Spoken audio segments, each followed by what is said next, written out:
Can we?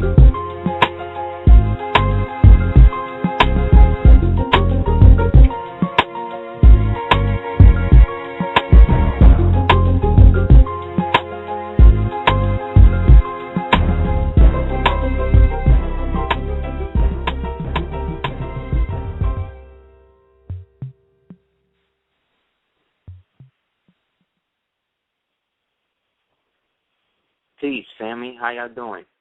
I'm your host, Aseer the Duke of Tears. You have now entered into Super Heru Radio 3.0 Friday night. Thank you guys for coming through. Thank you guys also who came through last week. Excuse me, not last week. On Monday, being that they basically tried to hate on us. However, thing is really good, and we're at a situation now where, again, One Monkey Don't Stop No Show, and things are definitely coming full circle, you know. We want to say peace and blessings to anyone who may have lost someone this past week, in particular, Sister Myra Ashira L., who is the Empress and I's first astrology teacher, very first one. We met her in 2000 when we were doing the work.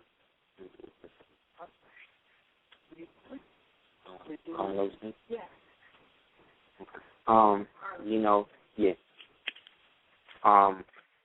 She was very, very powerful sister. She was born in the year of the rat. Our condolences go out to her husband George and her two beautiful sons, whom we spent 4 years straight, right? 4 years straight working on getting the first paperwork or whatever done. And this is, again, at a time when really nobody was really on this paperwork thing like that, or as it just kind of started turning into that. And we made a lot of breakthroughs, and she was very, very instrumental also in a lot of people's awareness of how to be litigious when it comes to paperwork and jurisdictional infractions and how to deal with stuff like that. She was very knowledgeable of those things. We didn't. No. I don't know. I'm looking for the one about specific. Right. So specifically speaking, she was very instrumental in a lot of that. And we definitely had our ups and downs, as I guess anybody does, you know what I'm saying? But even though we weren't able to speak to her or whatever prior to that, at least she did see her more before we moved from New York. And again, she was a great lady, man. You know what I'm saying? Very knowledgeable, and she'll definitely be missed. But now that she's an ancestor, anybody who knows about ancestral understanding and all that, now that she's become a strictly conscious. We haven't had a conscious person to become an ancestor like this since, I think, C. Freeman L. passed. You know what I'm saying? So, like I said, even though we didn't always agree with certain things, and we had our little falling out back in the day, it was never so much so that we never had no love for her, or that we didn't acknowledge again that the initial astrology that we built on was definitely through her. So I definitely want to give her respect to her as an ancestor. Also to the ancestor, Empress Akweke, whose birthday is coming up too. She was the queen. I don't know if we're going to have a show by this, so I'm just saying it now. We definitely want to say peace to her as well, because she was the one who consecrated me as a duke of the Tamaran people, so I definitely want to give her respect as well. Her birthday's coming up on the 26th. Like I said, as well as anybody else, unfortunately, who may have been in that situation. So as you know, we're definitely looking for a new home for Super Heru Radio, and I want to give respect to everybody that was sending us a lot of good information about other sites that kind of do what Blog Talk does or what's comparable to that, because we definitely whenever you get into a relationship and it turns abusive, you definitely got to bounce. So because we be paying for this shit and they be trying to really sabotage the show, literally based upon certain things that we build on and talk on, we definitely want to create a situation where we have definitely another outlet, so that way a lot of our dialogues don't get interrupted or impeded. You know what I mean? So strictly speaking, thank you. Yeah, you can leave it. So strictly speaking, okay, if there's an own, I believe it.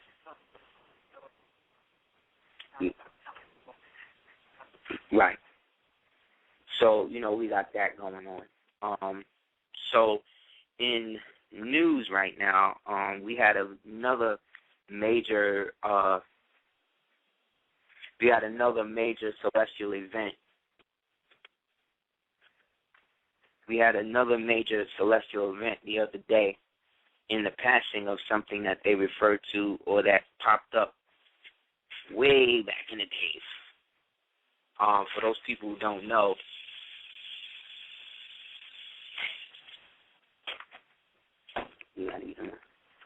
for those people who don't know, it's all right. It's all right. It was a situation where if this thing that came about it first popped up on a blip in the 19, let me check my notes, hold on. It was, it was discovered in 1960. And this happened right around the time that the Russians first put Sputnik up into the air, up into the upper atmosphere. Now, Sputnik was the first, not manned, but the first aircraft that was basically propelled and put out there into space by the Russians. And because Russia beat the United States into space, the United States basically had to do one further. So they said, okay, if these Russians got into space first, then what we need to do is get to the moon first. But because they didn't really have the proper technology to get to that moon first, what they decided to do was create the whole operation that they put forth in the movie Capricorn 1 that starred O.J. Simpson as one of the astronauts that they sent up into space, and who, for whatever reason, decided that because they couldn't get up into space, they would basically just fake the whole moon landing. So that's basically what they did. So in the process of faking it, the Soviets, this kind of put the United States in a further along perceptively than the so-called Russians, even though the Russians' space technology was a little bit more advanced due to the fact that both the United States and Russia procured all of their scientific technology dealing with jet propulsion and rocket technology through the Germans. Once the Germans came and started working for the United States, that's when they basically switched it up and then created the whole system that we understand now as NASA and also the JPL, which is the Jet Propulsion Laboratory, founded by Jack Parsons, the self-proclaimed Antichrist. He proclaimed himself to be the Antichrist, and through a ritual that they did, they discorporated his body, allegedly, and supplanted him into the upper atmosphere. Basically, they did a ritual where they wanted to turn him into an Antichrist and then sick him on our ancestors by blowing him up in a ritualistic rocket explosion in his crib, in his laboratory, classifying it, but then using the instance of it, the fact that it was actually a magical ritual to hopefully, in their case, propel the so-called Antichrist, who they felt was Jack Parsons, into the ionosphere. In there, basically colonizing the place that our ancestors go when they disincarnate, when they disingenuate from this reality.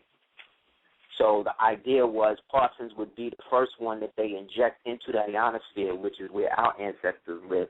And then what he was to do on a spirit level is to get rid of whatever ancestors that we had up there floating around. And then what they were going to do was create another situation where he could then start getting rid of that ancestral energy or disincorporate it so that way they can make more room for their ancestors in our ionosphere space. This was all written about in some of the personal writings of Parsons, which, by the way, are extremely classified. You can't really get no information on Parsons like that. When you do, it's pretty general.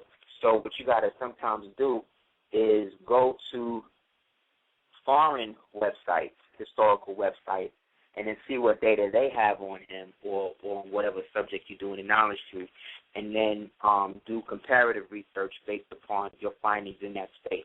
Because there's certain informational blocks that exist in different countries. Like for those people that don't know, Google has created a situation where the Google, before you can have Google in your country, the Google has to negotiate with the government of that country.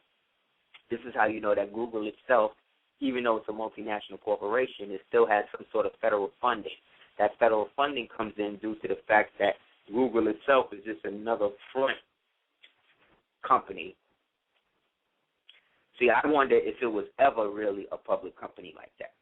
See, I think a lot of these public companies that started in Silicon Valley were basically op companies that were basically created as fronts for governmental watchdog agencies, such as FBI and everything else. So in the process of that, what I'm saying is that when they set up Google, when they were doing their little startup stuff or whatever, you know, you got to do the due diligence, but you got to find out who exactly was the people who incorporated it first.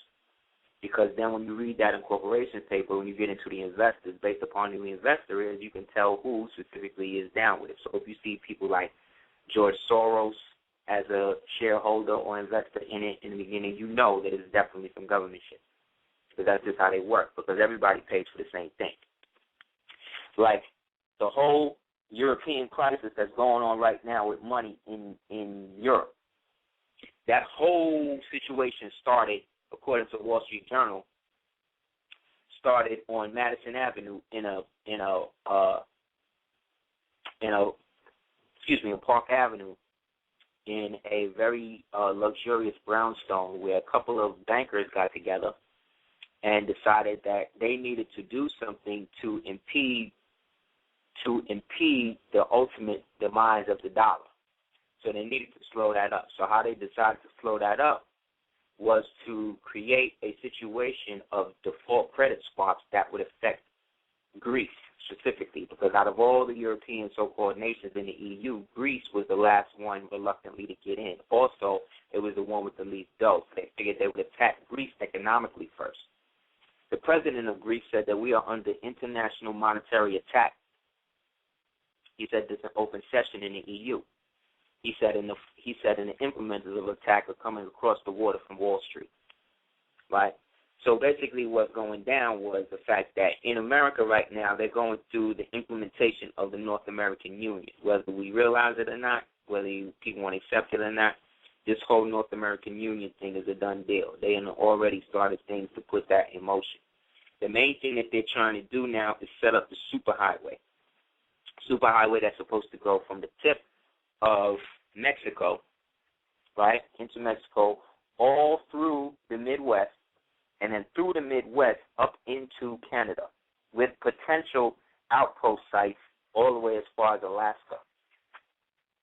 So what these people are trying to do basically is create an international superhighway that will travel through 3 different countries that have agreed to create a giant supranational country based upon corporate takeover.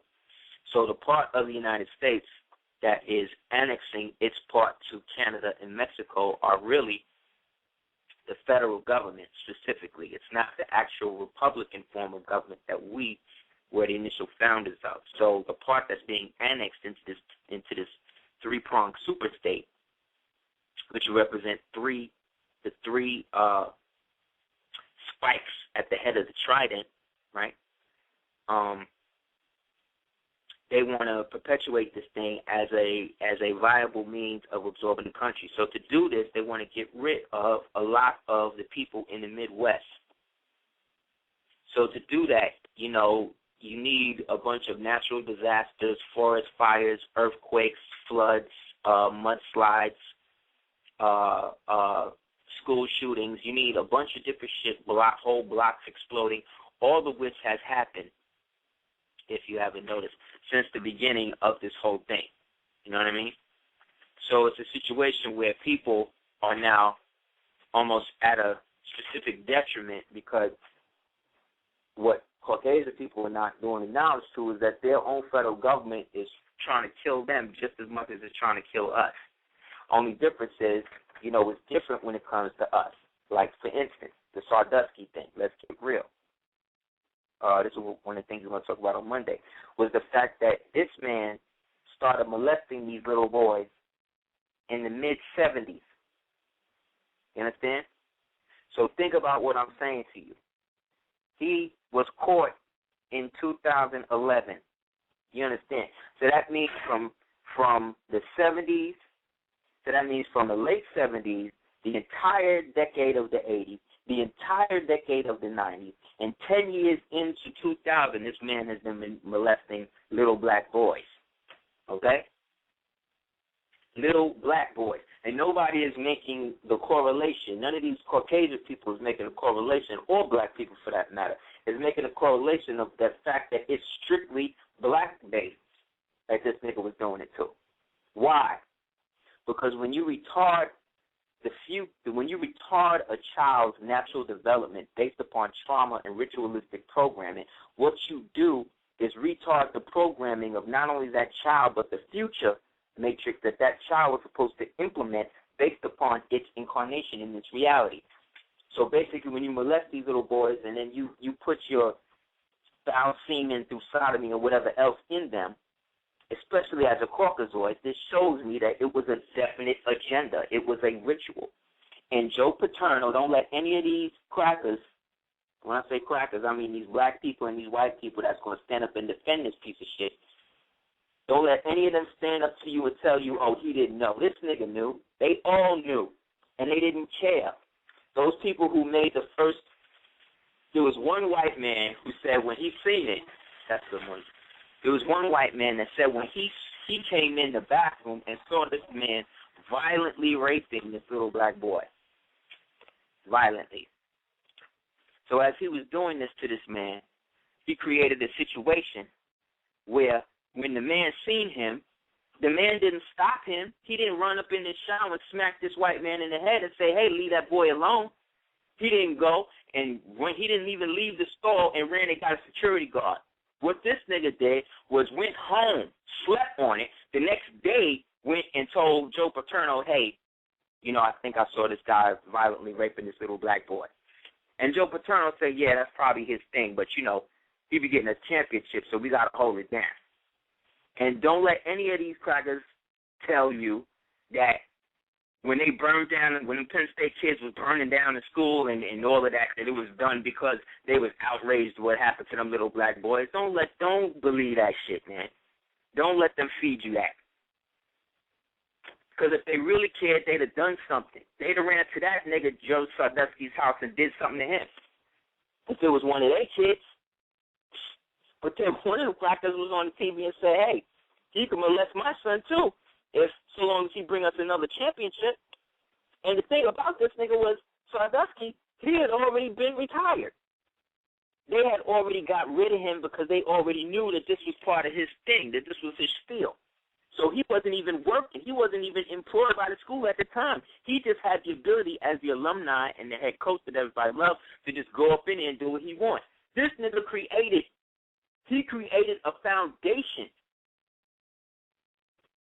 He created a foundation, I think called Second Mile or something like that, for fostered and disenfranchised children. And guess where all of the children that he molested came from? From out the foundation. So this nigga created a foundation to be able to pick and choose what little boys he was going to be with and what little boys he wasn't. And it just so happened to be that all these kids was from the ghetto that he was just violently raping. Okay? Then they came out with 2 more kids. So what do they do? What do they do? Like any other Western society or Anglophile society that's hiding its own based upon its Freemasonic ritualistic secrets, they create an order of protection to protect him from people trying to hurt him based on what he did to defenseless children. But again, we live in a country where a woman was out partying, kissing shorties and all of that, while her daughter was getting chopped up, ate up, or whatever else. And she got off, right? She gets off. But a little black girl leans back in her chair after the teacher tells her something, and they suspend her for 180 days. You understand what I'm saying? Black people is getting 10 years for stealing batteries. These crackers is out here straight up eating us, killing us, raping babies. And ain't nobody having no issues about it. I went on Facebook specifically when I heard that shit went out. And I went and I looked in through the main feed, the home, and all of that. Very few people even made a comment about that shit. And I'm talking about conscious people, too. Specifically. To the point where, like I said, I'm making comments. I'm putting shit up because if anything, somebody got to say that this shit is messed up, man. And somebody got to say exactly what it is. It's a white supremacist ritual. Pedestry is a part of the Catholic religion. I'm sorry, Catholics. I'm sorry if you feel offended by it or whatever, but do your history, man. To the point that the Pope said the other day that shit is they can't really get mad at it because this is basically how they founded the church. So you have a religion in which children are molested. Okay? Why do you think they call them altered boys? Because that's what they're doing to them, man.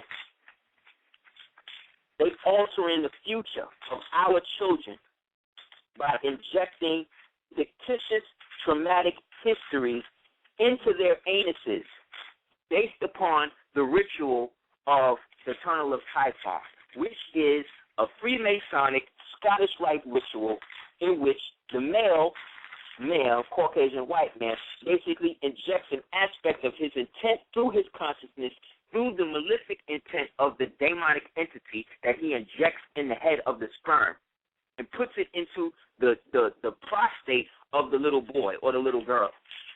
So that way when that man dies, and every time that child thinks about that sort of ritualistic trauma that they went through, that man exists within them through the actual implantation of the memory that creates the altar that disassociates the individual child from the experience, which allows then the malefic entity that was implanted to gain consciousness of itself and manifest through the nightmares of the child.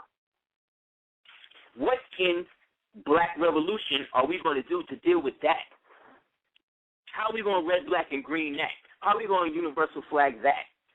How are we going to comedicize that? How are we going to deal with this aspect of the game when these crackers is buying babies wholesale? You heard about them buying them babies in Haiti, trying to smuggle them babies out of Haiti, and they got caught. What you think this chick Sandra Bullock going to do? How is it, for instance, that chick Sandra Bullock, at the time that she was adopting that baby, she was doing a movie with a black man who was a baby, black male child growing up or whatever, and the whole movie was about how her racist family and them, she decides to look out for this black boy and help raise him up. So coincidentally, she take a movie, and then right after the movie, she happens to adopt this black baby. But while she's doing the movie with the black man, she don't say even nothing to him about it. Not that she needed to, but at the same time, if I'm a Caucasoid person and I ain't never had no connection, I ain't never raised no black baby, never raised no or braid no black baby hair or nothing like that, you would think that I would be, if I'm around a nigga, I would try to get some wisdom off of that. And she probably did, without telling him where the knowledge was going. So again, of all of the homeless babies, black babies, white babies, Asian babies, why is it always only black babies you see getting adopted like that all of a sudden? When during the mid-'80s, during the different strokes era, they were saying that they couldn't give no black babies away. So what happened between the late 80s and the early 90s that everybody just started wanting to get a black baby? What happened? I tell you what happened. The same thing that always happens with white communities. Through the real estate, through accountants, through financial advisors, they get wind to start to be about certain shit. So they get a little voice that tell them, hey, maybe we should start investing in this. And then they start doing that. But they won't tell you that. They're going to tell you that.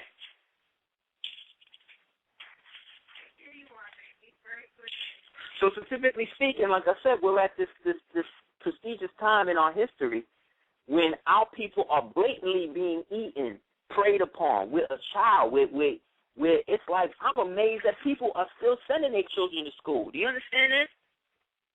If you sending your child to a regular school now, you need to create an affidavit of truth that you give to the head people in the school that says that they guarantee that your child will not be molested, raped, imprisoned, beat up, or whatever else while your child is in their care. If they can't sign that, then you should not send your child to that school because they cannot guarantee your children's safety anymore. They never could. But now it's really at an all-time low. Now they doing whatever. Little girl got mad at her teacher, said I'm gonna beat you up. These niggas called the girl, 5-year-old girl, called the police, came, arrested the girl. Because she said she was going to beat the teacher up. Came to the class, a 5-year-old black girl arrested her, took her to jail. And then if they prosecute her, right, prosecute her for potential assault or whatever, if they prosecute her, she can't go to jail because she's too young. So she's too young to go to jail, but she ain't too young to be arrested. You think they doing that to any of the rest of these little white kids out here? No, they only doing that to our children. You think these women, these Caucasian women or whatever women that's having these black babies for all of these brain-dead niggas, you think they're going to stand up and say anything about it? No, they ain't. Because they feel like that's not going to happen to their child. You think Drake mama was thinking about that when she had him? No. But then again, Drake mama was allegedly Rothschild, and his father was the stagehand for Jerry Lee Lewis, a devout Satanist and pedophile. I ain't saying that he's that, but hey, the apple don't fall far from the tree. You know what I'm saying? And you lay down with dogs, you get up with fleas. If you can't stand up for something, you're going to fall for everything. And this is where they got our people. They got our people thinking that if you express yourself specifically about something passionately, then you're a hater. You can't express no opinion without somebody calling you a hater. But back in the days when I was coming up when shit was real, you couldn't come up and say something negative or something that wasn't true about somebody else. So niggas would step to you. You couldn't say somebody else's song, and niggas would step to you. You couldn't try to set somebody up and then it turn back, flip back on you, and then somebody come and step to you again. You couldn't do none of that. You had to be about what you were about. But they created this whole generation of sensitive men, and these niggas done messed the game up, man. They got men scared to have convictions about anything, scared to be adamant about something. Because any man that's adamant about anything runs the risk, especially if you're a black man, if you're adamant specifically about shit like dealing with your kids specifically. The more adamant that some black men are about what they don't want their children to experience, do you know that the women do the opposite? Same thing. When certain women get consciousness, unfortunately, they be with a man who don't have it and don't want to raise up his consciousness. And now she's stuck with this nigga. So now she got to go to church. So now this nigga never went to church before, but now because she don't want to send the children, now he want to go. This is what's going on in our community, man. Like, these are the social issues that we have as a people, man. And we can't get nowhere until we figure out how to resolve them, at least for ourselves individually, man. So this whole thing, like I was saying, the satellite thing, the Russians refer to as the Black Knight satellite. And this thing is very big. It kind of looks like if you ever saw the movie 2010 or 2001, Space Odyssey, it looks like the black monolith that you see that was full of stars and stuff that you see floating around in space. It looks exactly like this. And this thing was beaming them radio messages back that came from 1920s.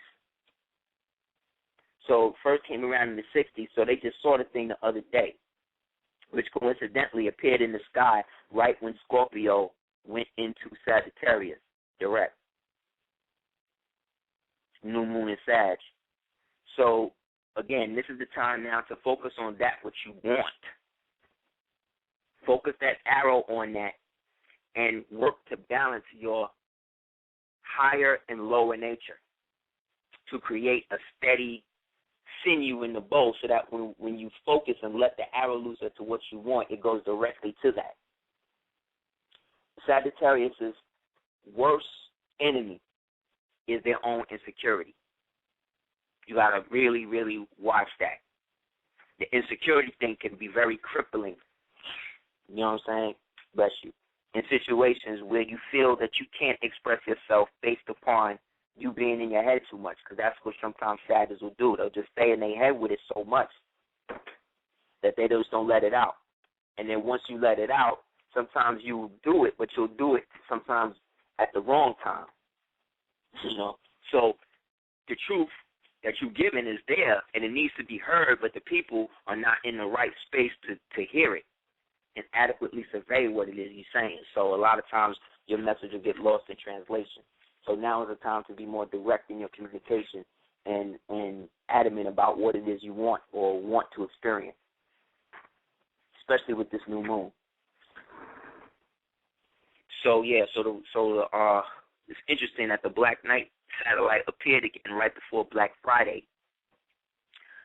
So the other day I saw this Walmart commercial where this white woman's walking with a cart, and then she walks up to this black guy who's at the working for Walmart, I guess. And in the store, she's like, "You want to check my shopping list?" And he was like, "Yeah." He said, "Well, everything on the list is crossed off." She was like, "Yeah, booyah," right, in his face, and then kept it moving. But I did the next. Then right after that, it said Black Friday for sales beyond belief this Black Friday. But I'm peeping that that as soon as she said booyah and acted black to the black man and walked away, he looking at her like she crazy. Then boom, the first thing you see is Black Friday. So again, the black man, the black woman, again, the gateway for this societal norm. You know? Good night, baby. Good night, boss. Let me turn. All right. Say good night. Good night. All right. So specifically speaking, they created a instance where people, it's not to be out here more. You go into the room to this. Yeah.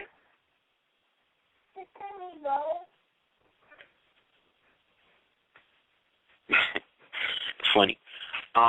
So it created a situation, like I said, with, no, you can play with it tomorrow.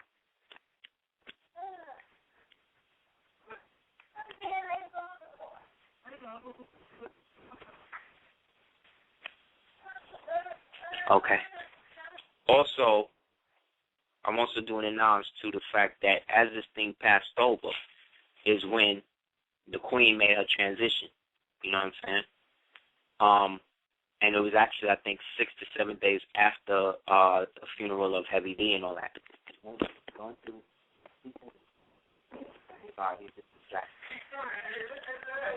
know what I'm saying? So it's a situation where they all of these things are starting to coalesce. This is also why I think they tried to shut the show down on Monday, because I plan on going in on the Black Knight thing. You could also Google it. Google Russia or Russia discovers Black Knight satellite. Check that out. Also, interesting. A couple of maybe 2 months ago, I was telling everybody to do the knowledge that something might go down with your boy in terms of them wanting to do him some harm, you know. And this week or last week, they had the whole fake hit where the Mexican came up and tried to shoot him from the south wing. Now, it's interesting that Mexico is south of the border. They chose to shoot him from the south wing, or try to make the assassination attempt through the south wing. And the guy who did it allegedly is a part of the main cartel, one of the main cartels down there that Eric Holder and them was selling the burners to. For those people that don't know, there was an organization or operation that the United States was running into Mexico starting in 2003 called Operation Fast and Furious, because, you know, they like to name, sometimes they'll name their ops after movies. So the operation was that they were going to basically do a federal sting operation where they get a bunch of Mexican cartels guys to buy guns from them, and then they arrest them in a sting. Well, instead of arresting these dudes was basically just taking the bread, selling these dudes the guns, and keeping it moving.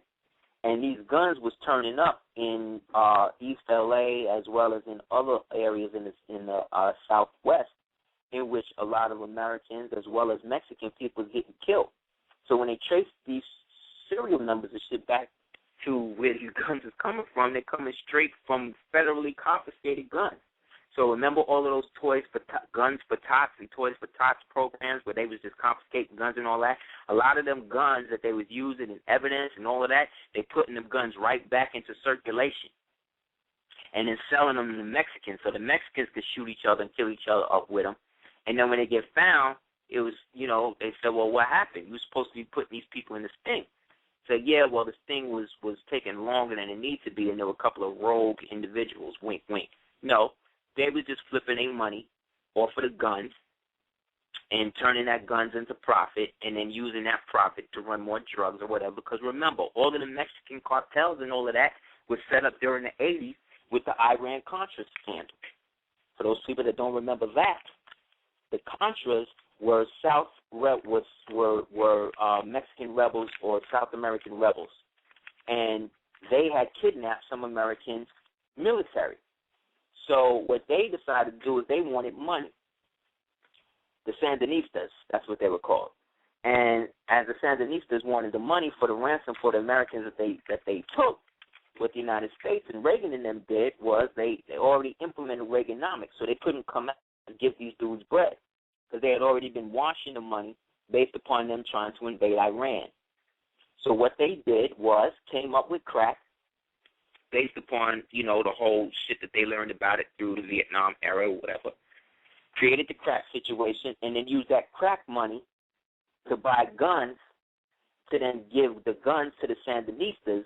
The Sandinistas would then take the guns and then release some of the hostages, and then in the process of that would leave those lands. Those lands that the Sandinistas would leave, the United States would then seize, grow their own their own cocaine poppy fields, and then with the resource or the money that was made from that cocaine, they flipped it back into crack and then sent that back to the Mideast to help Saddam Hussein and the rest of them niggas destabilize Iran. So the chickens of the past have come home to roost. And because Eric Holder, a couple of months ago, I did a show with Brother Noah Ampool, and we were going in on Eric Holder and his position and the fact that he's going through things, or at the time we did the reading on him, psychologically he was going through a heavy Saturnian period where he was really reevaluating a lot of shit that he's been a part of. And from his career, from the beginning of his career to now, this dude has just been involved with one thing after the next. You know what I'm saying? Just like anybody. What average American people have to understand that for an individual to go into politics, once you as an individual go into politics, you have ceased to be a traditional human being. Why? Because you stepped out of the role of the human being to be a representative of human beings. Therefore, you cannot be a representative of human beings and be a human being at the same time. You can't. Because one cannot be the subject and the object of something at once. You either are the observer or the observed in this reality. Sorry. So you can't play both positions. That's why when somebody being on that fence and shit, eventually that can make people mad, and of course you make a choice. So in this given situation, these people have been so grimy from the outset of this so-called administration and the one before it, because this is really just the fourth term of the Bush people. You know what I'm saying? Ain't nothing really changed. I mean, think about it. What has really changed in this country since this guy's been in office? Nothing. But if you say that, you're a hater. You see? You see it? So what we're saying then is that when you're truthful about what you see actually going down, people are going to disavow that. And instead of calling you crazy, what they'll basically say is that you're a hater. This allows them to subconsciously turn off from the truthful vibration that you may be sending them and allows them to stay in the luxury of their ignorance. We have to learn to allow people to stay in that and only give the energy to those people who really want it. Like there's an old saying that says that the shepherd can have all his sheep, but the one that bounces is the one he wants to get back the most. You got to learn how to let that sheep go. You know what I'm saying? So something else going down, there may be, we've been talking about the Cold War that's been going on in Nigeria for the past year and a half, but now it's being taken up a notch.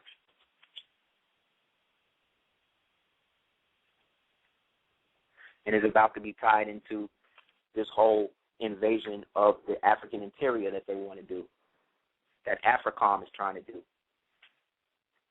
AFRICOM is basically the black so-called United States / NATO African security contingency that exists on the continent.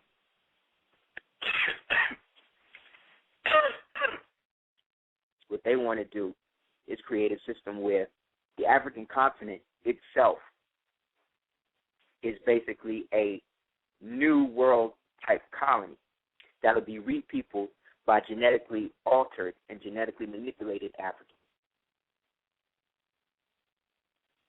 But their goal is to focus that on them over there. The plans that they got for the ones over here is totally different, because they look at Africans, not necessarily different, but like they'll allow Africans to hold on to their language. They'll allow Africans to have, let's say, governments, right? But all of these governments are post-colonial governments set up by the people who used to live in the houses with the colonists before they left. So we're talking about house niggas, basically. Whereas in America, you can't have your own thing, but you can join a political party. And in the political party, then you can join up with some sort of order that could potentially give you more standing in the future. Because again, Western society, all this stuff is not based upon the merit of one's character. It's based upon how much money you make.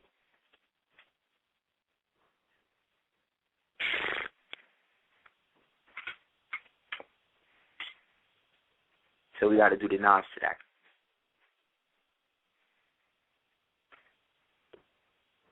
But like I said, you do a survey yourself on Facebook. All these conscious people. Go and see how many people have actually posted anything about what happened with this Sardusky thing. It's amazing to me. Also, now they're also trying to push into the interior of the Central African Republic due to a lot of technological advances that some of those people, some of the brothers and sisters over there is doing. So now they're trying to use this thing called the Lord's Revolution Army as the front to go in there, when really the Lord's Revolution Army is just another wing, is just the African version of Al-Qaeda. So Al-Qaeda is really CIA Al-Qaeda. CIA, Al Qaeda. Really, that's just the Middle Eastern wing. Then in Africa, you got the militia system that's basically backed by intelligence agencies, Mossad, CIA, NSA, SIS, all that stuff. And they then foment the militia system. And in that militia system, they have, again, the biggest one is the Lord Revolution Army that all basically came up under the same time as your man Tim Osman came up. The guy that's running that came up around the same time as Tim Osman, who was also under the jurisdiction. His handler was Zbigniew Brzezinski. There's pictures of a young Zbigniew cocking a gun for a young Osama bin Laden, a.k.a. Tim Osman, a.k.a. a Saudi. So when you go over there to Arabia, the same way that you'll have like a lot of, like right now, like the Mexicans, they're trying to turn the Mexicans into the American slave class. In the Arabic states, the white Arabs basically treat the Indians like that, and the Filipinos. So the so-called Negroes or the slave class over there, again, is melanated people from Malaysia, people from the Philippines, people from Thailand, yep.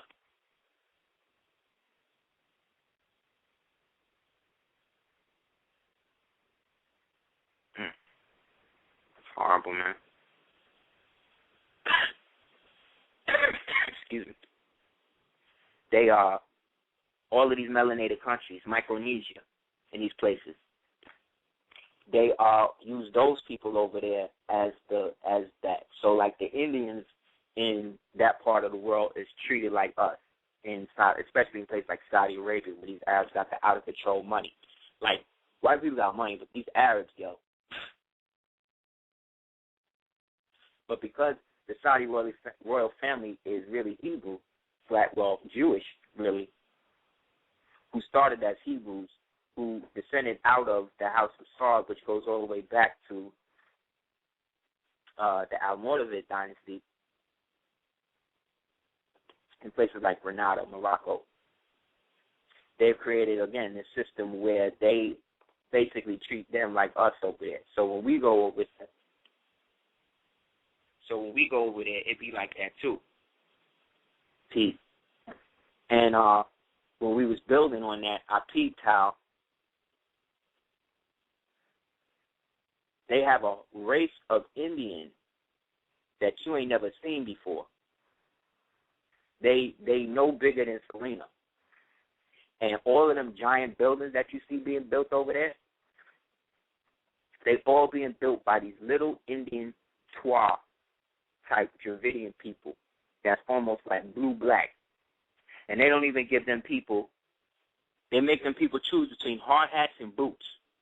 So you got little short Indians over there building these immaculate skyscrapers, all of that, and flip-flops, climbing the building with little rope, not even the type of stuff you see like window washers and these niggas are using basic rope, like the same rope you would put around a cow or something. These dudes are climbing up 120 feet in the air, fix the skyscrapers. These people can't even read, but you don't see them on TV.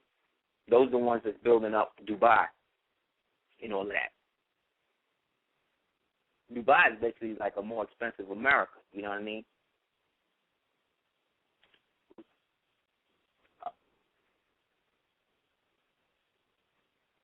So, meanwhile, here in America, the police brutality is up. Like, crime is down, but police brutality is up 12%. Crime is down nationally, which means, again, nationally, as we talked about the show before the show before that whenever crime goes down, that's even more to the deficit that they're losing. Because because once you become the federal citizen, they basically extending that jurisdiction to the mortgage-backed securities, which means represents people inside and outside of jail.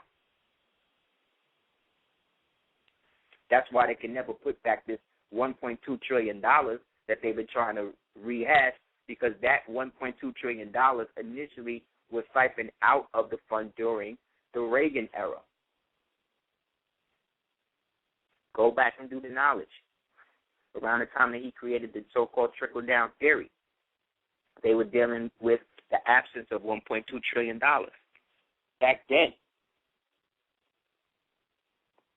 because that's where all that money went. Do you know that when this dude created the quote-unquote super committee, that was illegal? That's an illegal act. Only Congress has the right to print and coin money and decide debt and and exactions. Congress, only them. He bypassed them and created a whole nother committee, and everybody's down, everybody's cool.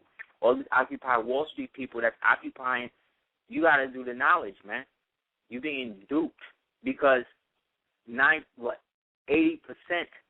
of the people in Congress are being paid by the same millionaires that you are so-called going against on Wall Street, or the so-called bankers. All of them is cool with these people. So it's not the bankers, just them. It's the fact that it's the influence that they have exhibited over the entire country, as far as the country's representation. So your entire representation is false. If they were to so-called nationalize the so-called country again, everybody that's in office right now will go to jail. All the cops, everybody in the army, everybody in the government, they would all go to jail as complicit, as traitors.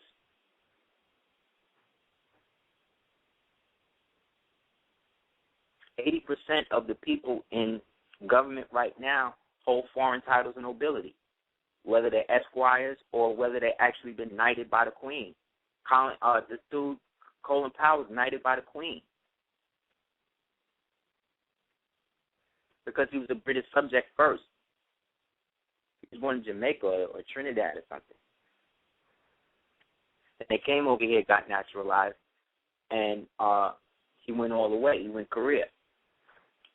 Colin Powell was the one during the Vietnam era who testified against the fact that they were using chemical weapons on the black soldiers. He was the one who testified before Congress and told that bold-faced lie. And then 7 years after he made that testimony, they admitted that they was pumping everybody with Agent Orange and everything else, and LSD and all the other shit. And then by the 80s, they admit that they created crack. So they always telling you they're killing you. And he was one of their apologists. He's one of the dudes who helped them get more money to do it. But I'm supposed to look at this dude as a hero because he was a black man who made it to the highest levels of government. But this government, what difference does that make if the government is corrupt?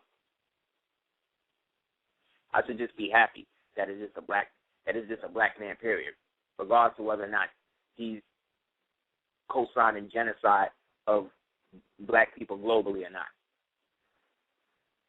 It's like seeing the forest for the trees, man. They also now are looking to extend their jurisdiction into Louisiana in that whole so-called Bible Belt area. They want to clear all of them people out for the highway. So a lot of that land they can't really touch because it's ancestrally tied up with different organizations. So what they're doing is launching black ops against some of these groups to create internal strife, the same way they did in Utah with those with the FLS people, with all of them kids and all of that. They couldn't hold them kids and all of that for that much longer because the guy that they set up in there, Warren Jeffs or whatever, was one of their program multiples. But he didn't do it to the level that they was actually able to go in, take the land, and break everybody up. So for punishment, they wound up, locking him up. So, in consequence, one of the main places that they want, like I said, in the Midwest, happens to be peopled by Amish people. So, coincidentally enough, there's this guy in the news recently. They did it a couple of months, maybe a year ago. There was an incident where an Amish guy shot somebody on the land or something like that, and they did an expose on the Amish, other society or whatever. So every once in a while they do that. But now that they've gotten these land rights to do this, they got to move this thing forward. So, case in point, they're going in on them. So in the process, they got some Amish dude wild out in Ohio and attacked his other Amish people and started shaving their beards. Now, remember maybe a year ago, I talked about the Sekmars and the Lubavitch War that goes on in New York, specifically Crown Heights and Williamsburg, where those two Zionist, Jewish, Hasidic sects, or so-called Orthodox sects, bang on each other the way, Christian Bloods used to back in the 80s. But one of the signatures is that they'll, like, the Setmars will drive through the Crown Heights hood, and then they'll look around, and then they'll see a Hasidic kid. They'll jump out on him, beat him up, bring him in the car, shave his beard, shave his curls, and then dump him out the car and keep him moving. So the same tactic now, again, being employed now against Amish people who basically are like Protestant, Amish people are like the Protestant version of the Hasids. So what the Hasidic community is to regular Jewish people, or quote-unquote Caucasian European Jewish people, the Amish is the same for the basic Anglo or Protestant type Caucasian people, or what the Jews would call Gentiles or Goyim.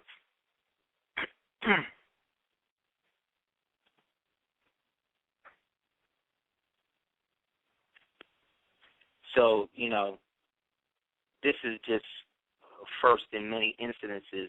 So don't be surprised if you start seeing them doing like more exposés now about Amish people, or movies about like they did a movie recently in which they were basically sexing up the Amish people to the mainstream America, because mainstream America, some people don't even know what that is. So when they do that, sometimes they'll create an archetype character of what they want people to look at these people to be seen as, or potentially seen as. So in that, they made this movie Sex Drive, where they had Seth Green playing an Amish dude, but he was like cursing and smoking weed and like rolling his 6.4s and shit, like, you know what I'm saying? So all of these things are events that are basically linked for a greater agenda, which again is to move people. They want to constantly move people.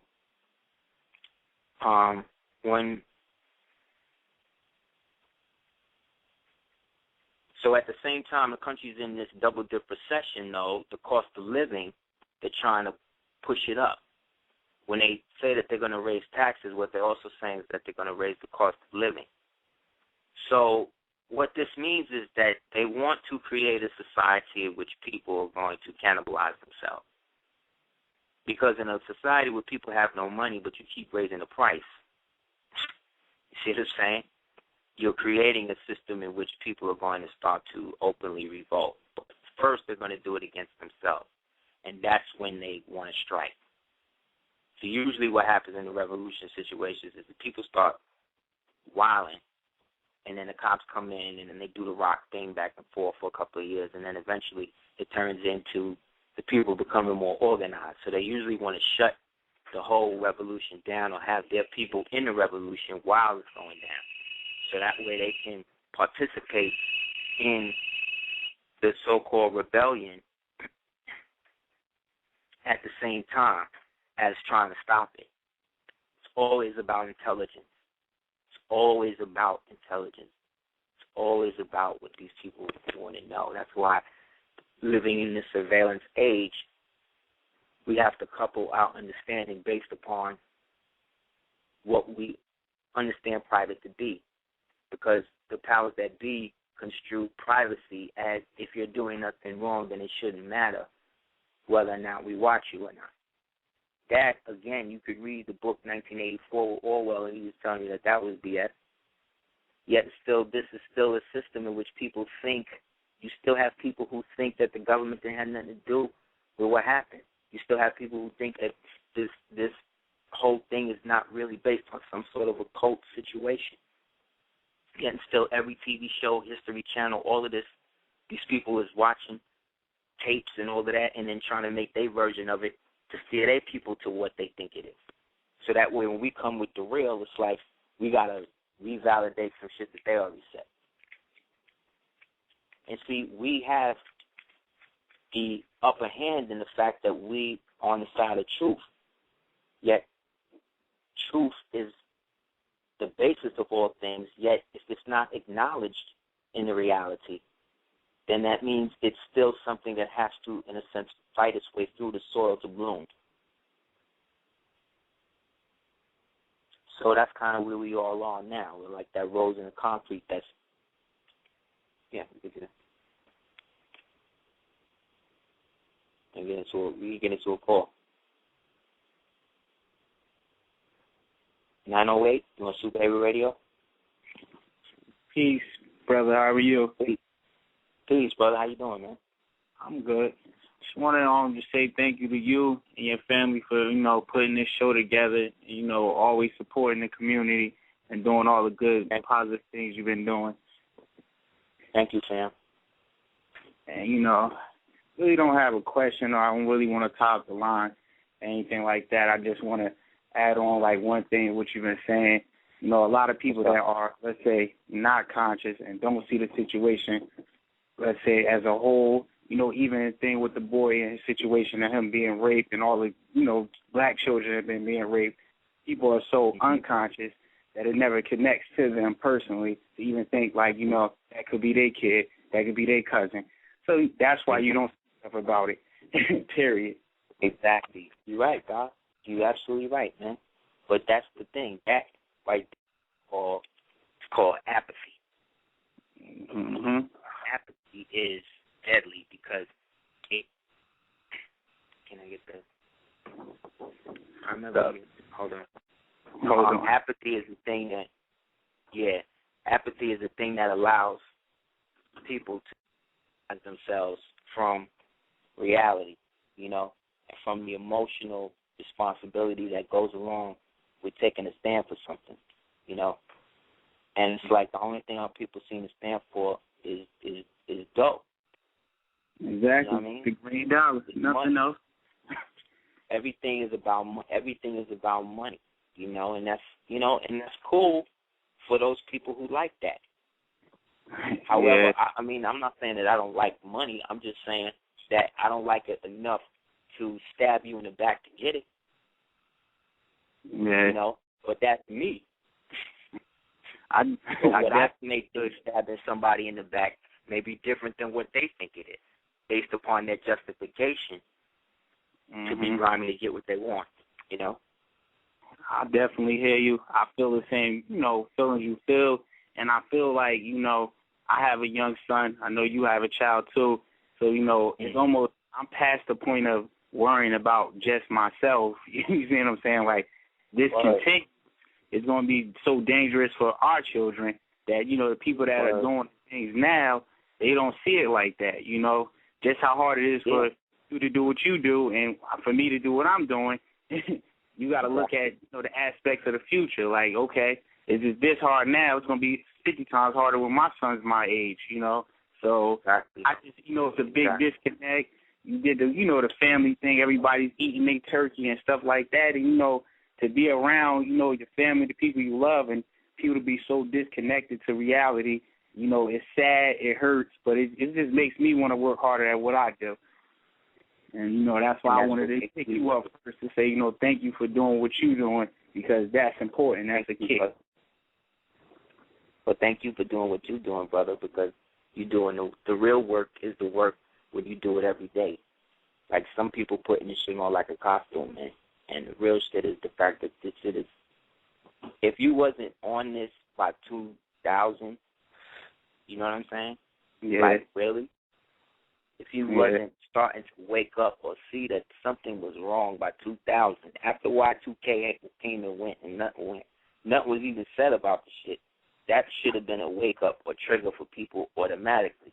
So by the time 9/11 went down, you know, if you wasn't starting to get hip to the fact that all of this stuff was being leaked out, and then we started doing this work and all of that, then if you're just getting into it now, you got to push past what is apparent and immediately go back to when this thing was on videotapes. You know what I'm saying? Exactly. You know what I mean? The real elders, and then of us that's doing it now, you got to really choose your knowledge like you choose your fruit. You know?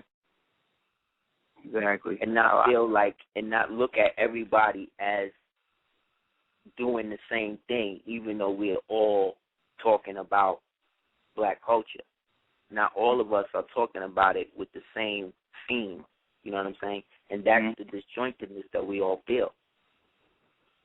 Exactly. That different because vigor. We're not supposed to. That's what I'm saying. But at the same time, we're not supposed to. It's for the people to discern. Exactly. I say, it's for the people to discern.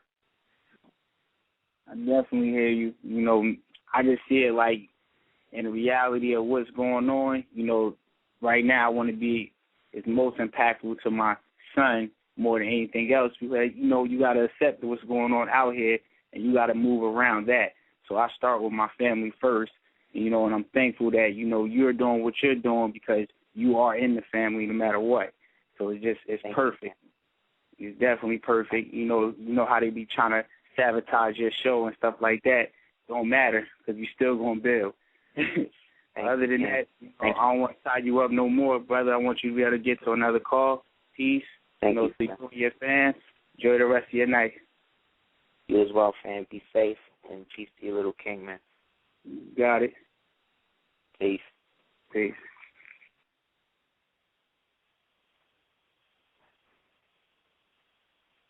That was peace. Real quick,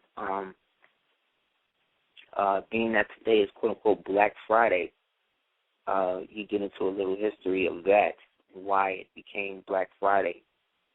When we take it back to when we were running things, it developed out of a Moorish forest culture referred to today as the Druidic or Hallstatt Celts, Halstatt Celts, who were a part of a Melacoid group they referred to as the Pictish. And these Pictish had names like Dubglass, Dublin. This is where you get the term dub plate from. A real ancient dub plate was the type of craft that the dubs of the dub glasses, which became dub glasses, used to create. They used to fetch a high price in different parts of the world. These were descendants of another ancient people they referred to as the Garamants or Garamantes or Garamantes, who were from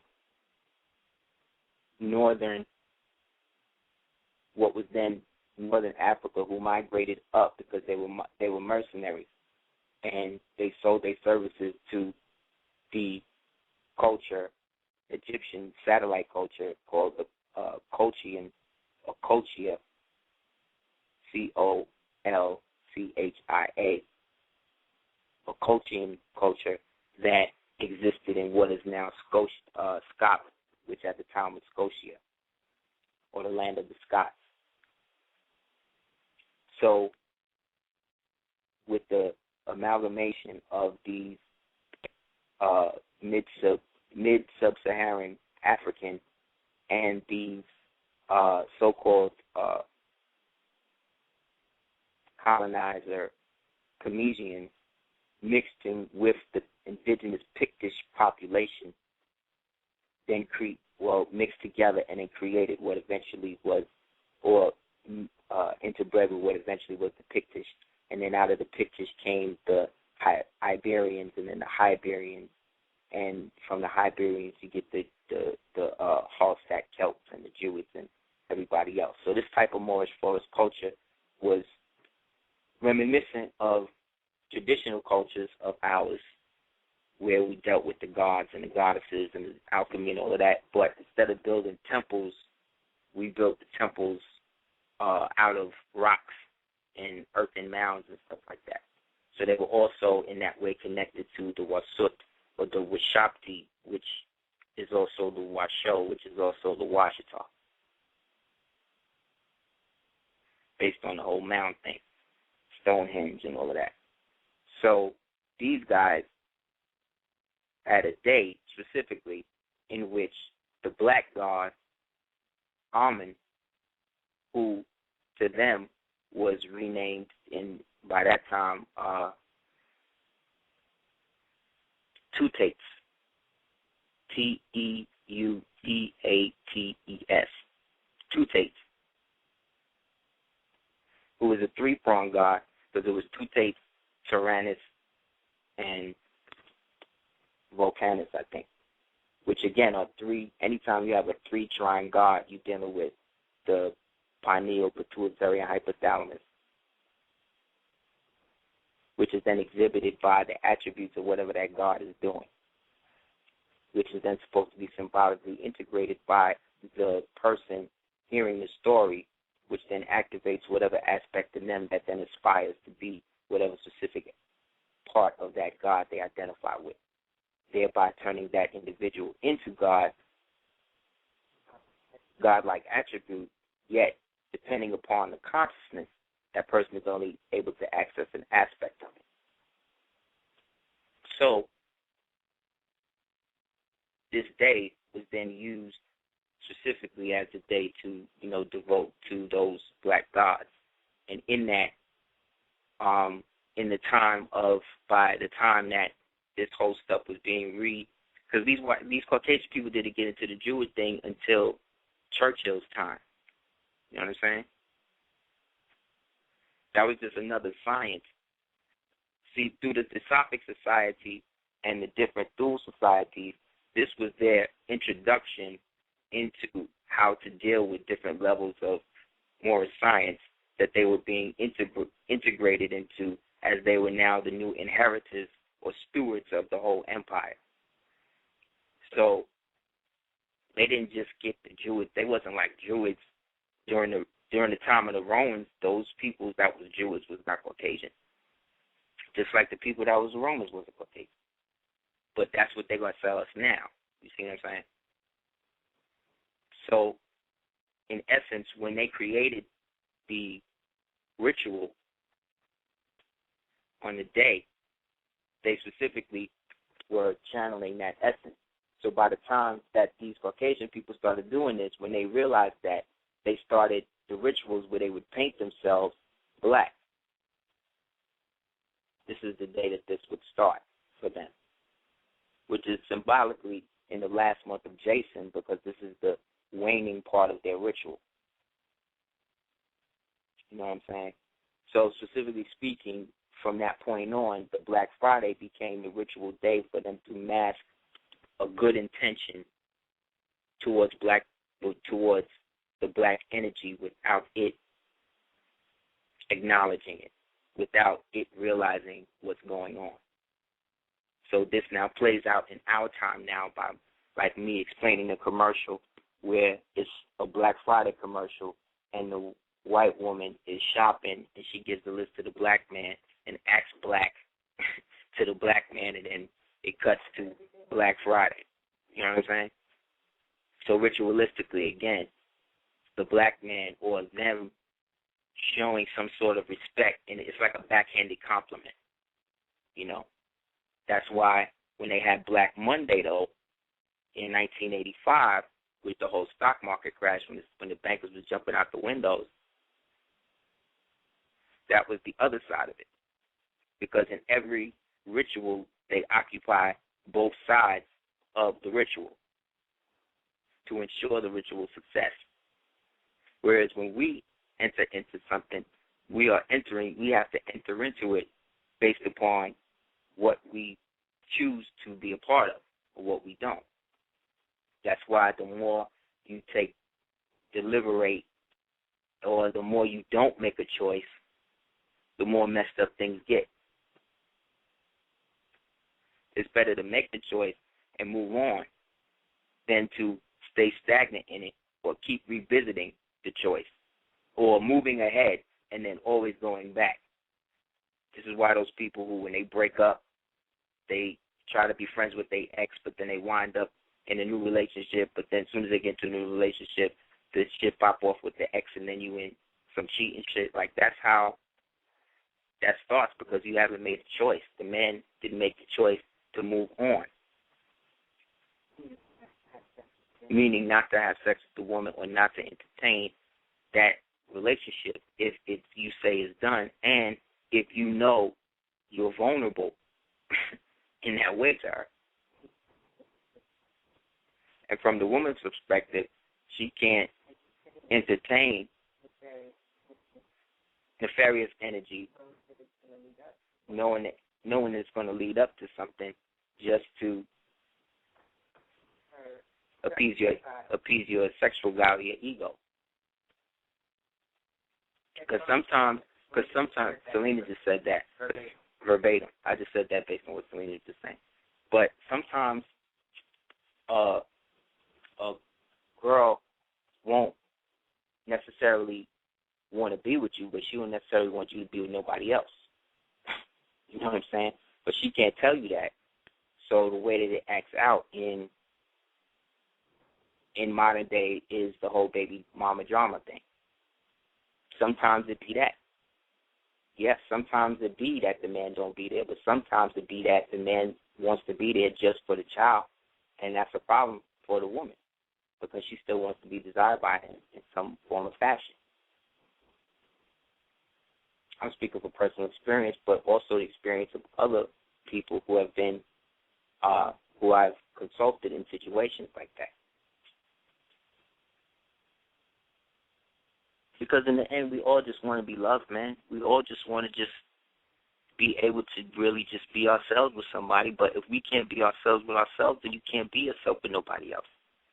You can't have no nature with nobody else. And Black Friday, in that symbolic sense, in one of the aspects of the ritual is where at the earthen mound, all of the black males were to go to the top of the mound and then walk back down, and then all the women would be circled around them. And when they walked back down, the woman that was in front of them would be the one that they would marry. And that child would be named for the god.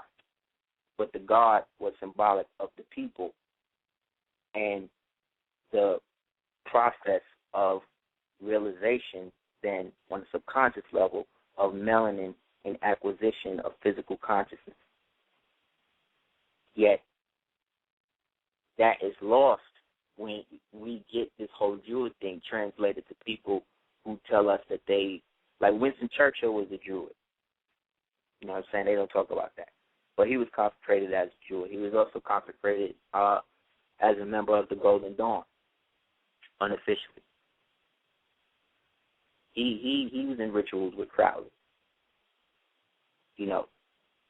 So by the time these people came out with it, they created a whole other aspect of it that was now injected with this whole concept of Lucifer. You know, so it now has become this whole jurisdictional conflict now between the perversion of what these lodges were supposed to be for these white males. Prince Hall, that whole system was really, in my analysis, was supposed to be set up as the way to institute how the white males were supposed to act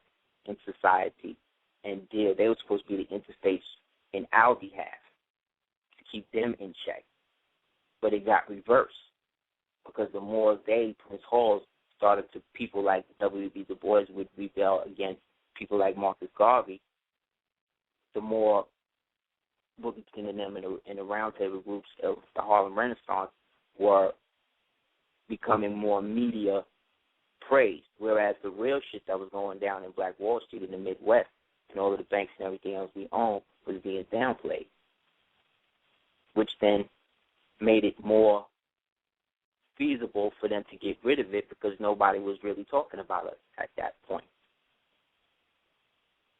It was really Harlem, Chicago, and L.A. in terms of hubs where, like, people was just doing it. The white man called the black business infrastructure the Chitlin Circuit. But in modern history, they tell you that the Chitlin Circuit was the whole singing thing with Ray Charles and them was all of the entertainers. Applied to them. No, it wasn't just applied to them. It was applied to all of the black businesses that was making more money than the federal system. These white men was getting in little biplanes, crop dusters, with kerosene strapped with dynamite on it and dropping it on hospitals and schools in Tulsa. Like the hell with Rosewood. Rosewood didn't even happen like that. And that was all a fiction. That Ving Rhames character didn't even exist. Let's talk about what really happened. The only place in Oklahoma at the time had lights was Black Wall Street. And white people was living in the dark.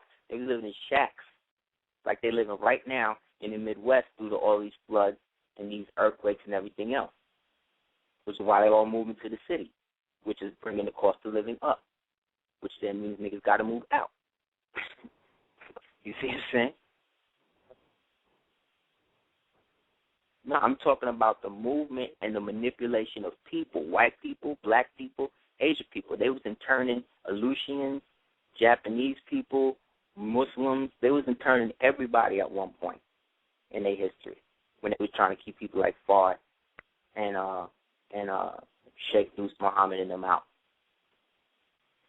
They was doing all types of stuff. Marcus Garvey was, like I said, the only original man that came out. I was like, no, I'm for the black race. I'm dressed as a Moor. And he was a Moor. Yeah, he used Negro and all that, but his homie was Noble Joe Ali. So once you got down with Marcus, then boom, Marcus hooking you up with Noble. Noble's hooking you up with Sheikh Deuce. Sheikh Deuce is hooking you up with, you see what I'm saying? Fard. Fard is hooking you up with whoever. And that's what they didn't want to deal with, because this was then the reinstitution of us on a metaphysical level. But now we're on a quasi-super celestial level, and we're still acting like a piece of paper is going to get us free. When Moses in the Bible said that when Bush, he asked, well, what's your name, God? And God said, I am that I am. That was not only a statement, that was a reference to a celestial time, which was the time of Aries. See what I'm saying? Because the mantra of Aries is I am.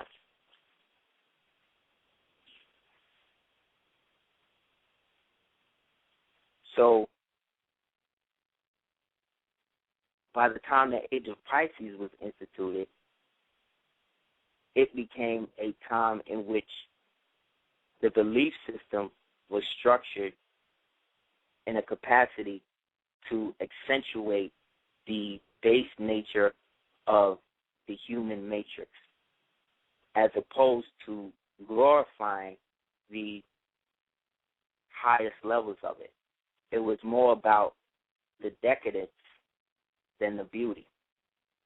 The more opulent something was, the more decadent it was. So the more beautiful Babylon was, the more horrifically sadistic it was. You see? And these are black people. The same way we could be black people and be sadistic today is the same way we could have been back then. It's just it wasn't the white people to blame shit on them like that. It was agreed upon that they was not even really here like that.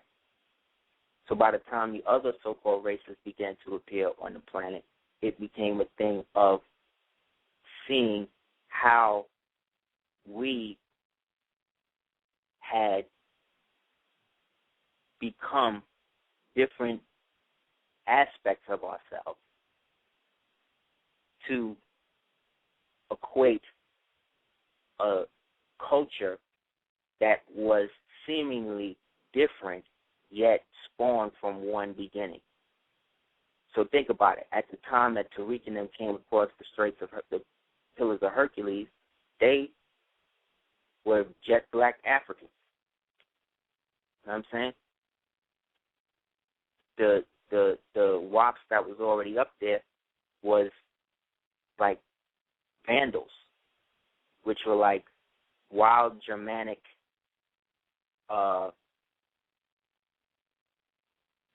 Cro-Magnons that had inherited the kingdom that the Holy Roman Empire that lived further up in Europa had let them loose to destroy. Because the Roman state, as it was kind of the first of our experiments into a federalized system where we were giving them a limited form of control. But they then turned their system into a hostile takeover situation, and then we spoke to our Turkish brothers, and then they set loose their wild Mamluks and Germanians on them, and then they just burned down everything led by a slave named Vercingetorix. So by the time Vercingetorix burns everything down, the Vandals are then just there. But they're savages. We just built a wall. We just kept them locked down. Yeah, it's like you could just have that. Like, whatever. So they just stayed there for about 150 years. So by the time Tariq and them came up in there with Tariq and then went up in there, you talking about jet black Africans. So they just was so peaceful that people was just welcoming them. So between 711 and 800 AD,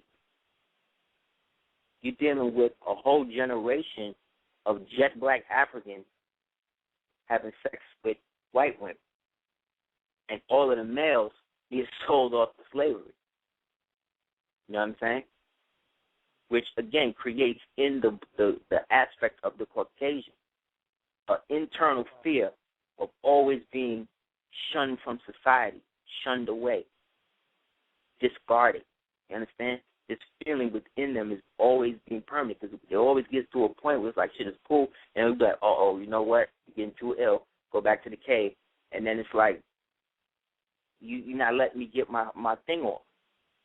So this thing is being interbred. But in this now, a whole nother race of people, not really a different race of people, but a different type of Moor is now coming out of it. This is the Morisco now. Now the Morisco, or the Modejar, the little Moor, is now being produced between the years of 800 and, let's say, 950.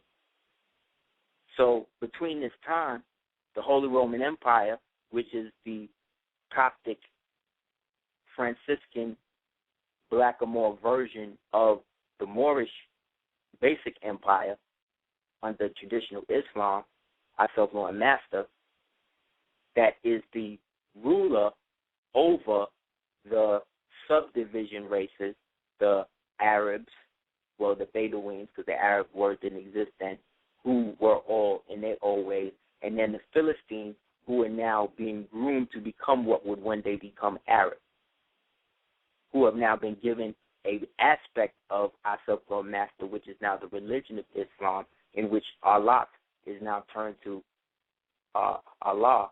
That prior to that was the Hebrew Ilallah. So Ilallah becomes Allah, but Allah comes from Allah, but now it's masculine, and now they are used as a force to be positioned to ensure the extension of the empire.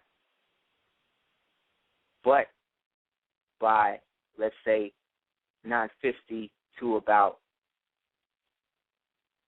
1200 now, Castile Aragon comes in.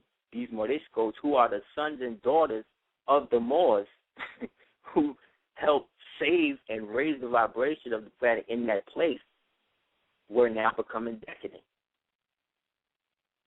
And they were involving themselves in too much luxury, too much uppityness, opulence, because they was getting money.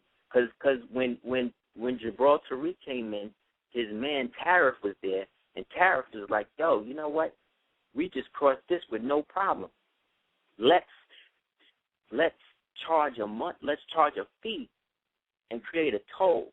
So they built a garrison on one side of the Straits of Hercules and a garrison on the other side, on the African side, and that became known. You had to get there, you had to pay a tariff, because Tariff was the one who came up with the idea.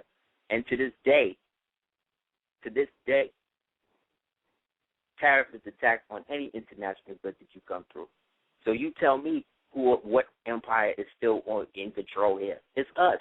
But we are not physically doing anything to institute.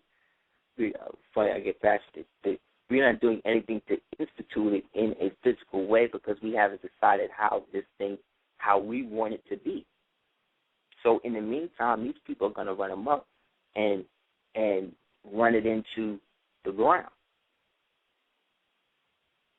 So what we got to do, in my opinion, is to, again, first figure out what the overall agenda is. Because a nation, what I say it is, may not be what you think it is. What I say a nation is may offend people. You see what I'm saying? Because it's not about anything that is really what we perceive it is. Because everything we're perceiving it is based upon something that's already been done, which is proven to be ineffectual. Therefore, until I meet somebody who's got a successful chargeback or something like that, where they could show me the exact process in which they did it, I know why, in theory, at this point, especially, it's not going to work. But at this point, if you can show me, then I'm eager to learn. Because for all the years I've been doing this, we've got it to the point where we've allegedly got to the point to set things up, and then really seeing that in the end, there's no physical evidence that you can physically use to show and prove that they don't have to disavow or deny. So on a basic thing, it's more about what forms are you going to create that forces them and obligates them to some sort of exaction brought forth by you if they don't comply specifically. So the same way you go to fill out a bank loan contract, the same way they should be able to sign a contract with you saying that they can truly validate this loan. Same way you go to sign a mortgage contract is the same way you go to them and ask them in the contract states that them signing this contract states that this contract that I'm signing is the contract that is the payment for whatever house or whatever object I'm paying for, and that you are going to be the sole holder of this agreement, and that you agree that this agreement is not, has not, or will not ever be sold to anyone else, so long as I am paying you. And if you are going to do that, you have to alert me immediately, because if I find out that you haven't, if I ask you later and you can't show that you have this, then that means that you now are agreeing that you are going to surrender yourself to be prosecuted for whatever situation. The same way they tell you. That is fair trade. That is truth in lending, in action. That's you doing it instead of you using it to say what they didn't do. This is you doing it, being it in natural equity. Equity being the promise to pay. Equity is not what you paid, how much you paid, how much you're going to pay, whatever. Equity is, do you promise to pay or not? If you promise to pay, then I can take that promise and sell it just in case you don't pay. Right. You ask them shit like that. How much guaranteed promise do you have? 30%? 80%? They answer either one. They locked in. You know you can't enter into that contract because they've already sold it. You've seen movies with these bigwig Casino Jack and Wall Street and all these movies. Every day they putting out another movie telling you how they screwing you over with the money. Every day. White America, Black America. But Black America is always in a reactionary position. White America then has a position to actually change it. But they're not going to do that because they would rather it be like this because it's better than the alternative for them. They feel. At least that's how it looks to me. You see what I'm saying? Because if they didn't, again, you adopting all these black babies, but I only see them around Caucasian people. So how is that balanced? That's all I see. I only see that. So that means that this is predominantly the group that you exist in. So if that's the group that you primarily exist in and around, that's cool. But don't get mad at me if you go to my or our Facebook page and you see that primarily all of the stuff we talk about is about Asiatic people. Don't get mad at me because that's what we're choosing to use our page for. See what I'm saying? But I've seen people from high school and stuff like that, like, be around nothing but. For years I've been seeing it. So that means that that's your environment. So if I'm not uncomfortable that that's the environment that you exist in, don't be uncomfortable that that's not the environment that I exist in. And that I do care that Sandusky is raping primarily black kids, or that people are trying to smuggle black kids out of Haiti, or that people are found beating black kids to death that are adopting them, and all of these people happen to be Caucasian. That's not a coincidence. That's not me looking for racism. That's me exposing and diagnosing what I'm seeing.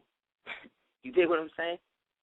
I'm not creating this shit. I'm not talking about this because I like it. I'm not like that, or I'm obsessed with it. No, I'm obsessed with the fact that we need to be obsessed with doing something about it. So until then, all I can do is put it in my art or whatever else. Because I'm not at the stage where if I did something else that we all could do that. So we got to create it to create an alternative. So the things that they do to the show and all of that, you know what I'm saying, those things are done as a means of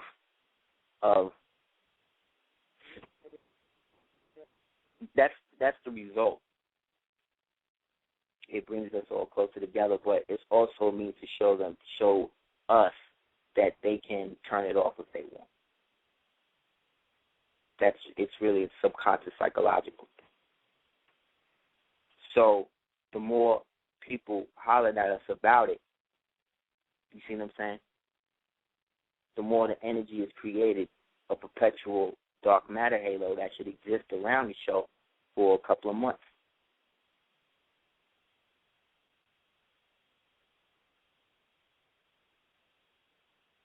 You know? Let's see if there's another call.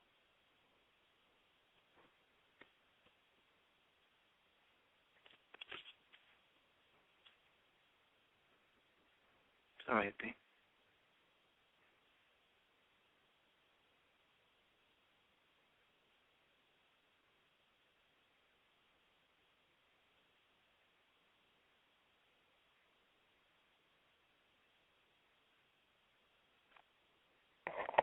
718. 718. Mr. Behavior Radio. Peace. Peace. What's good, man? What's good, Aseer? How you doing, Peace, brother? man. I'm good, brother. How you doing? I'm doing fine, man. I just wanted to commend you on all the hard work you're putting in, man. I appreciate it, brother. You keep me going sometime, man. Really. I really appreciate that, man. Appreciate it for real. I had a comment. I had a question. The comment was, I checked out that movie you suggested, man, The Confederate States of America. Found it quite hilarious, man. That the world that they would love to have, man. I was kind of funny. Me and my wife watched that the other night, man, and we certain parts was getting a little mad. We was like, I can't believe this, but we had to persevere and watch it just to see where these people's minds is at. Okay, I got another horrible one for you. I got a horrible one for you that everybody should listen to and everybody should boycott. This one is called The Strange Something of the Johnsons. Okay? And this movie, this whole pedophilia thing I'm talking about, this movie, the trailer is there's a little black boy in the bedroom and he's jerking off to a picture. So all of a sudden his father opens the door, catches him, he kind of not awkward or whatever. So the father comes in and sits down with him and they have the discussion or whatever.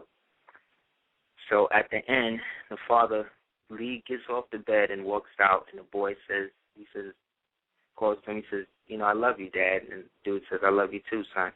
So as he closes the door, the boy opens his hand, and the picture is a picture of the father that just left the room. Wow. So this movie is about the sexual love relationship or the suggested sexual love between a black boy and his black father. So now the father can be, so look at the psychology. The black father can be in the house now. We can make a movie about that. But now it's in a pedophilia way that is also done in a comedic. It's also like a comedy. So it's like some fake feel-good comedy type orgy of black male defilement that is winning all these awards at Sundance, Yeah, I'm seeing it right now. I just Googled it. The Strange Thing About the Johnsons. I'm going to check that out. The Strange Thing About the Johnsons, yes. That's what it's called. Exactly. So you see what I'm saying? So see, this is the assault on the heterosexual black male. So all of these men, all these women talk about they want a real man. Well, you got to start helping create them because where's all of these gay black men coming from? Yeah. Where they coming from? Shame, man. What type of behavior? I'm seeing shit where you got, and again, I'm not talking about all black women. I'm talking about a specific type that's being used to archetype all black women, and that there's no outcry openly to stop this shit.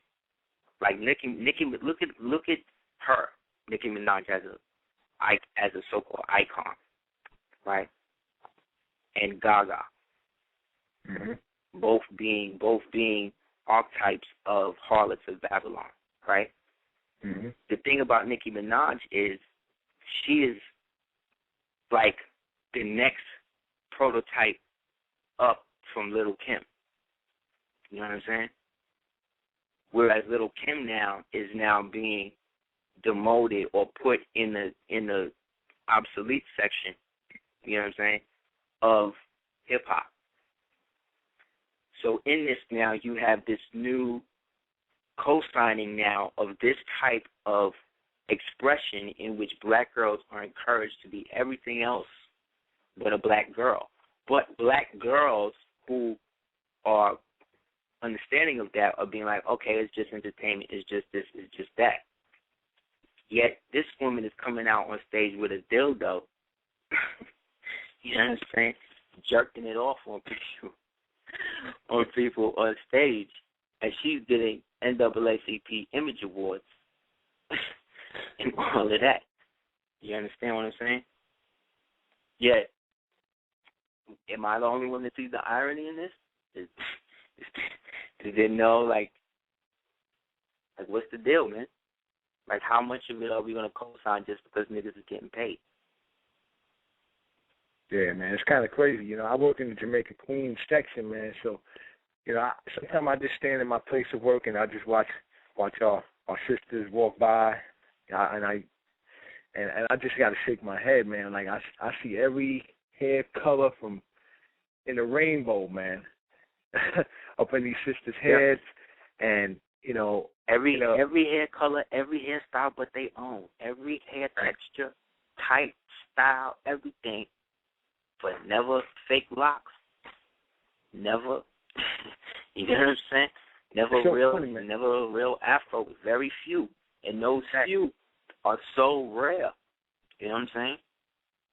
Yeah, I actually spoke to these young sisters that was in my store one day, and I was asking them, I was like, you know, I asked them about the Chris Rock movie, you know, about the hair, the good hair, because they was all beautiful, young, dark, melanated young girls, and they all had these long weaves in their hair. So, you know, I asked them, I said, have you ever seen the movie? And one of them had, none of them, the majority of them didn't see it. One of them saw it, and she got so tired of me because I asked her that, like I was playing her over. Yes. And it's kind of crazy, man. Oh, you exposing that I'm wearing a weave. Yes, you're wearing a weave. Yes, it's not yours. Yes, it's ruining your skin. Yes, it was taken from the hair of a little girl who had her head shaved forcibly while she was crying. So it has all the negative emotions of the ritual that they put those 12-year-old girls through. Again, ritual sacrifice of children. And us literally showing that into your head. What do you think that that's doing to you spiritually? It's anchoring that oppression to you. So when shit happens, and then you become the thing where you can't even move around as a person. Now, again, I'm not trying to come down on women who have hair that's not there. All I'm saying is going to get to a point that you're going to have to choose, because that is the ultimate point. You can only tack it back so far. Look at Naomi Campbell. I saw a picture the other day. It's a damn shame. It's a damn shame. Is your natural hair that bad? Do you think it's that wrong? Like, it can't be. What's worse? What's worse? Us talking about it and asking the question, or them physically doing that to themselves based upon that she can't even win. She can't. But based upon a perceived notion of a negative archetype that is your natural archetype. But then you say that you love yourself. You see what I'm saying? You see how it becomes this fictitious reality that they have, that this society has wrapped original women into. And when you just make an observation, it's like, nah, man, you whack, you coming down on this, you isolating, it's like, yo, man, what, you want me to keep it real, you want me to give the understanding, but then you don't want to, what, do the work? Yeah. It's really bad for me sometimes, man. Now, if I can get into my question right now, I don't want to take it now. This question, and pardon me if I may be young in my knowledge, but a couple of weeks ago you was mentioning how we gave the Caucasoid the Christianity religion to raise him up. Now, can you just, like, please, just a little bit, go in depth a little bit about, you know. Okay, specifically about that. There is a degree between the 32nd and the 33rd, which was the degree of the Corsair. This is one of the old pre-ancient degrees that got flipped after the whole war of the ancients and the moderns started. So we're talking about a war that started. This is in history. This was known as the first part of it was called the 100 Years' War. In history is what they call it. But it was the war in which the Moriscos and the Mamluks and the so-called races that had been fighting traditional other Moors, four Moors, decided that they was going to have their own society. And then they forged alliances with each other that they would agree that each other was the real thing. So the Sunnis recognized the White Templars as legitimate, and then the White Templars accepted the Sunnis as orthodox, even though they would fight. They accepted that that's what they were, when really these were both two different expressions within the greater Moorish psyche of the time. You know what I'm saying? So the same way you have Republican and Democrat, Coptic or Christian and Muslim was the same. It was like a political thing more than it was a religious thing. It became a religious thing after the Templars and the Sunnis made this compact between them. This was laid out after the agreement between Salah ad-Din and Richard not Richard the Lionheart. I forget the kid's name. But it was the young king that wound up getting leprosy. But essentially that created an order, a system where knights or beys were allowed to live like traditional Moors because they were black or Moors. And in that, they still were Coptics or Christians. And under them, they had a group of Freemasonic students who acted as infantry called Templars or Mystic Turks who did the dirty work. See what I'm saying? Okay. So that lasted for a couple of years until 750 A.D. when Lord Salah ad-Din, peace be upon him, went back and took the whole Jerusalem. But way back when it was named Ariel, that place called Jerusalem now, it had connections to land over here. Because remember, everything that I'm talking about was renamed for places that was already over here. So we have been taught that everything started from over there and ended up over here. But what we don't remember is that prior to a certain time, the east was where we are now, and west was in the opposite direction. You understand what I'm saying? Okay. So this is culminated in the creation period of all of these different Freemasonic cultures or orders.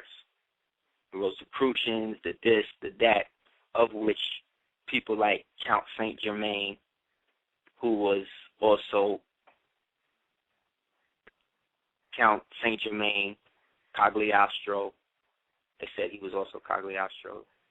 Doesn't matter, but either one or the other, him, Francis Bacon, the Shakespeare Company, all of these were the poet laureates who were traditionally writing all of this down. This is why the Shakespeare epics have so much Moorish history on it, because the King of Denmark was also the cousin of the Prince of France. And you see, because this is all based on the Holy Roman Empire, how it works. But we think that based upon World War II, that everything German, going all the way back to whatever time, was white. And it's only been white since the World War I. After the assassination of the Archduke Ferdinand, who was also a member of the Order of the Knights of St. John's of Jerusalem, which is, again, an ancient order that goes back to these white Freemasons that had married into these black noble families, was being raised up. He was in the same order at the same time as Hannibal Petrovich, who was running Russia at the time. So they, Moors like that, created these alliances with each other and eventually intermarried with each other, and some of them moved over here and then eventually became part of, traditional American black elite society. And to this day, they keep these agreements based upon these ancestral documents that if you get books on it, it would be the book called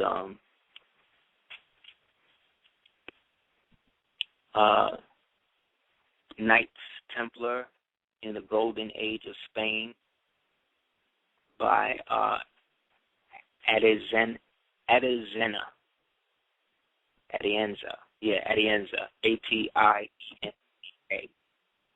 Atienza, and then African Muslims enslaved in the Americas by Dios. Talks about some of these orders. When Nations Gather by Sultan Abdul Latif. And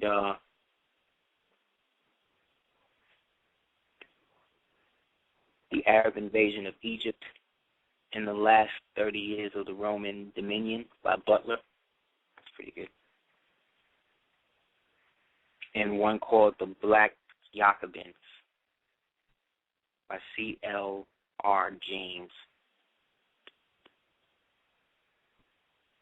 Oh, step brother. Thank you for that, man. I'm gonna take a look at all the books when I listen back to the show, so I could jot all that down. That's what's up. Appreciate your time, Thank you, brother, for the support, man. I appreciate it. Thank you. Good work, my brother. Peace.